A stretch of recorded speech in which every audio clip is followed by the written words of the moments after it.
దేని విషయంలో సనుగుతున్నారు? ఆహారం. ఇదేంటి? చీప్గా మాట్లాడారు. తెలిసినోడు మాట్లాడతాడా? తెలియనోడు మాట్లాడతాడు.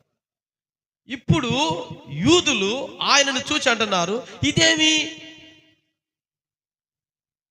నిన్ను గురించి నువ్వు ఇలా చెప్పుకుంటున్నావేంటి? నువ్వు పరలోకం నుండి వచ్చావా?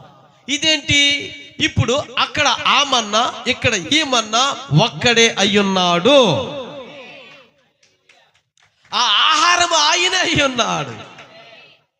ఆ రోజు పితరుల దగ్గర దిగొచ్చిన వాడు ఈ రోజు కుమారుల యొద్దకు దిగొచ్చాడు. అది సన్నపు కణముల రూపములు దిగాడు.